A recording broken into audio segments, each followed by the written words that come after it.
Et il nous a rejoint dans les studios de Toulouse FM, c'est Alan Dickens, il est avec nous. Bonjour Alan. Bonjour. Alors on vient de voir quelques extraits de votre spectacle Magnifica. Vous êtes d'accord si je dis que ce spectacle n'est pas un spectacle de magie, mais un spectacle avant tout, et tout simplement un spectacle tout court? Je ne peux être que d'accord avec vous, c'est exactement ça. Ce n'est pas qu'un spectacle de magie, effectivement. C'est bien plus que ça, il y a de la danse, il y a de la magie, Il y a de la évidemment. magie, de la danse, du théâtre, un numéro aérien, du feu, donc il y a des arts du cirque également dedans. On a vraiment voulu faire un spectacle qui ne soit pas orienté. Complet, exactement. Et ça va se passer donc le 11 janvier au Zénith de Toulouse, de Toulouse, avec énormément de matériel. Alors j'ai quelques chiffres, 7 semi-remorques, une scène de 35 mètres de long, 16 personnes sur scène. Alors, je vais corriger un petit peu. Alors, dites-moi tout ça. C'était comme ça encore jusqu'à l'année dernière. Pour la tournée, sans cesse. Non, on a diminué. Parce qu'effectivement, on est allé sur Paris-Villepinte l'année dernière, et donc on pouvait faire des choses immenses, mais en tournée dans les Zéniths, malheureusement, on peut pas faire des scènes de 40 mètres. Pour la tournée, Voilà, il faut s'adapter pour les Zéniths. 40 mètres pour une scène, c'est gigantesque. Même les comédies musicales travaillent sur du 25 mètres, jamais 40 mètres. Donc là, effectivement, pour la tournée de Zénith, pour que tous les Français puissent le voir, ainsi que les Toulousains et Toulousaines. Bien sûr. On a adapté, on a fait une scène de 25 mètres qui est déjà énorme, et on a 5 semi-remorques de matériel de scène. Parce que maintenant, on n'emmène plus notre scène avec nous, etc. Mais ça reste quand même, malgré tout, un très très grand spectacle. C'est le plus grand show actuellement d'Europe de magie, on peut dire entre guillemets. Alors pourquoi ça marche plus maintenant, les magiciens avec une simple colombe, un petit costard à paillettes? Il faut aller au-delà de ça, il faut proposer autre chose? Non, pas du tout, ça marche tout à fait. Les spectacles avec des jeux de cartes, des colombes, même de la grande illusion classique. Moi, j'ai fait notre forme de spectacle. Exactement. Moi, je suis une famille d'artistes depuis 3 générations de magiciens. On va en parler dans un instant. On va en parler tout à l'heure. Donc, j'ai voulu passer à d'autres choses. Moi, je me suis beaucoup inspiré. J'ai eu la grande chance de voyager un petit peu partout dans le monde, et j'ai vu des tas de grands spectacles. C'est pour ça que j'ai voulu amener d'autres choses que de la magie. Pas forcément des spectacles de magie. D'ailleurs, vous le dites souvent en interview. Exactement. Les comédies musicales de Broadway et d'autres, bien sûr, grands shows. Exactement. Et en parlant de grands shows, il y a une grande communication sur Toulouse. On voit partout des affiches. Magnifica. Mais concrètement, c'est quoi Magnifica? C'est une femme? C'est un univers? C'est un monde, Magnifica? C'est un univers. C'est un univers. Désolé si vous pensez que c'est une femme. Mais je pensais, je ne sais pas, j'ai pas vu le spectacle, hein, je suis honnête. C'est un univers. Que vous allez devoir sauver d'ailleurs. Exactement. Alors, je suis le sauveur de Magnifica. En fait, on s'est inspiré un petit peu du monde de Tim Burton au niveau des costumes, des décors, et on s'est également inspiré du monde de Walt Disney. Alors, il y en a qui peuvent me dire, mais sur vos affiches, il y a comme des personnages étranges. Ça peut pas faire peur aux enfants, des créatures, etc. Et je réponds, non, pas du tout. Vous, moi, tout le monde a vu des Walt Disney, Blanche-Neige et les 7 nains. Bien sûr, Maléfique récemment aussi. Maléfique. Quand on a 6-7 ans qu'on nous fait voir Blanche-Neige avec la sorcière, le dragon, ça peut faire peur également, vous voyez. Mais ça fait partie aussi des contes. C'est de la culture. Exactement. Donc c'est pour ça qu'on s'est un petit peu inspiré de Walt Disney, de Tim Burton, pour vraiment pouvoir capter tous les âges, les 6-7 ans, les 14-15 ans, les papis-mamies, tout le monde. Donc tout le monde peut venir, tous les Toulousains, pour découvrir Magnifica le 11 janvier aux Zénith de Toulouse. Je vais vous faire une confidence, je suis très impressionné.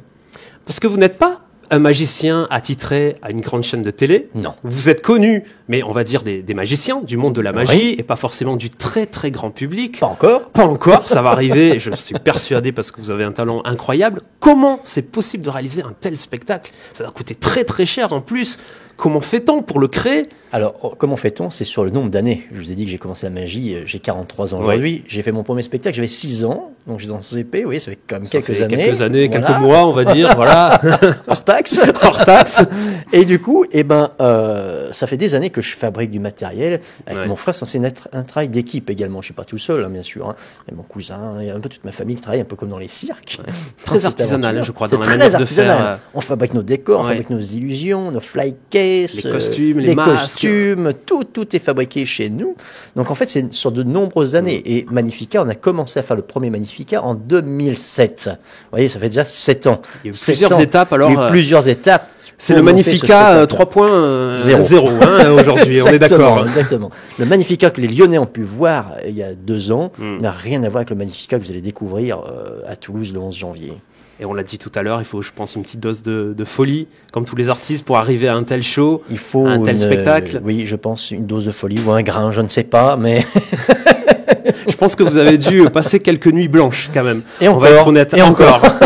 Mais j'imagine que ça doit être une belle satisfaction pour vous aujourd'hui, par exemple, de vous balader dans Toulouse et de voir sur les bus, voilà, l'affiche de Magnifica. C'est une concrétisation. C'est une concrétisation, oui, parce que déjà d'avoir fait le Palais des Sports de Paris en premier, en là où toutes les comédies musicales les plus grandes sont passées. Tous les grands artistes sont passés là-bas. C'est très très impressionnant.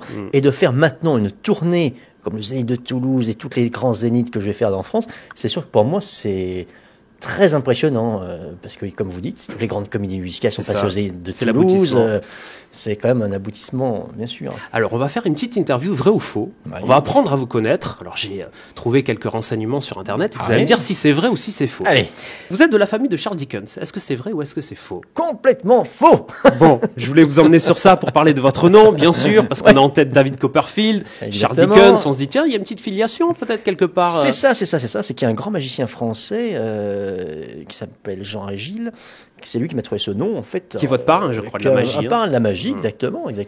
Et il m'a dit, Alan Dickens, tu veux t'appeler Alan Dickens? Je lui ai dit, oui, pourquoi Alan Dickens? C'est tout simple, tu t'appelles Alain. Premier secret que je vous dévoile quand même. Hein. Allez, je vais être honnête, je le savais. Ah, mince. Je me suis renseigné, sans être magicien en plus, vous voyez, je sais tout. Donc, Alan, j'ai compris. Dickens, pourquoi Jean? Et là, il me raconte, il me dit, tout simplement, c'est le plus grand des magiciens au monde, s'appelle David Copperfield. Oui, il a raison, autant aller au plus haut. Et c'est inspiré, David Copperfield, du livre écrit par Charles Dickens. Vu que lui, il a pris le nom du livre, toi, tu vas prendre le nom de l'auteur. Et vu que ça lui a réussi, j'espère que ça t'apportera chance à toi aussi. Et ça vous réussit, on le constate. J'espère. Votre papa tenait une boutique de magie. Est-ce que c'est vrai ou est-ce que c'est faux? Eh ben oui, c'est vrai. À l'époque où il n'y avait que 2 magasins de magie en France, Mayette à Lyon, Paris, alors. Et mon père en avait 2 magasins sur Lyon. Voilà, et tous les tours à l'époque, pour les gens de mon âge, quand on vu Garcimore à la télévision à l'époque, tous les tours qu'on voyait à la télévision étaient achetés chez mon père à l'époque. Donc vous avez croisé Garcimore, j'imagine. Majax. Alors moi j'ai été toujours fasciné par les boutiques de magie, puisque mon père faisait un petit peu de magie, et je me souviens que rentrer dans une boutique de magie, c'était un petit peu, il fallait montrer patte blanche. Voilà, c'était un petit peu étrange. C'est un univers, ça a dû vous faire rêver. Moi ça m'a fait rêver, c'était même pire que ça à l'époque de mon père. Maintenant, n'importe qui peut rentrer, acheter ça a changé. De magie. Moi, à l'époque de chez mon père, il y avait un rideau rouge dans la boutique. Il fallait lui démontrer, lui faire un tour de magie. Faire un tour immédiatement. Si vous étiez capable de faire un tour de magie, c'est que vous prouviez. Il ouvrait le rideau rouge et là, vous aviez le droit d'acheter. Vous avez collaboré avec justement les collaborateurs de David Copperfield. Est-ce que c'est vrai ou est-ce que c'est faux? C'est faux. Je n'ai jamais collaboré. Par contre, j'ai rencontré David ça m'intéresse. Alors, est-ce qu'on est impressionné quand on rencontre David Copperfield? Parce que c'est quand même un magicien qui a marqué toute une génération. Pas forcément de magicien. Moi, je me souviens dans les années 90, voir David Copperfield, c'était incroyable. Quel souvenir vous avez de cette rencontre? J'étais plus qu'impressionné.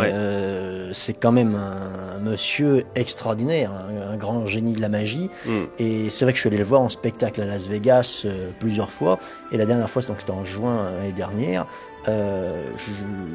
J'ai juste remis à l'entrée en fait un programme que je vous ai remis tout à l'heure d'ailleurs. Je lui ai dit, est-ce que vous pourrez lui passer, mais sans me demander à le voir, rien du tout. Et là, j'ai une dame qui est venue me voir à ma place, qui m'a dit, il y a monsieur David Copperfield qui aimerait vous rencontrer à la fin du spectacle. J'ai cru que c'était une blague. Incroyable. Et à la fin du spectacle, donc je me suis mis donc à côté de la scène. Et là, il est sorti, il est venu me voir. Là, c'était un moment complètement magique et incroyable. Et vous vous souvenez de ce qu'il vous a dit, de votre échange? Oui, c'était très bref.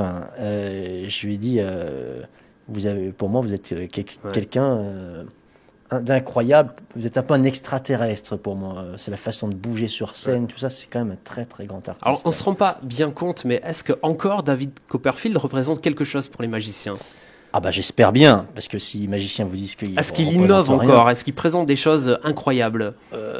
Comme ça peut être le cas dans les années 90. Il innove encore, bien sûr, et puis surtout, ce qui est très très très important pour moi, c'est surtout le dynamisme qu'il a et la classe qu'il a, le personnage en lui-même. Vous savez, Copperfield, pour moi, il pourrait rentrer sur une scène complètement vide. On le voit quand même. Juste lui, déjà, il est magique. Et c'est ce qui fait un artiste, c'est la prestance. Il a des dents toujours aussi blanches. Pareil. Tout va bien. Justement, le rapport avec les autres magiciens. J'ai l'impression qu'il y a beaucoup de compétition Ça ressemble à un milieu sportif, en fait, quelque sorte, le milieu de la magicien. Le milieu des magiciens, est-ce qu'on peut vraiment être ami avec, je sais pas, Danny Larry, David Copperfield bien sûr. Est-ce que c'est possible? Bien sûr, oui. je suis très copain avec Danny Larry, justement, c'est un bon exemple. C'est possible. Mais je suis copain avec beaucoup de magiciens. Il y a une famille de magiciens, alors. Bien sûr. Après, il y a des petits tiraillements, comme dans toutes les professions, surtout etc. artistique, avec Lego. Etc. Lego des artistes. Mais non, en général, ça se passe pas mal, moi, je trouve.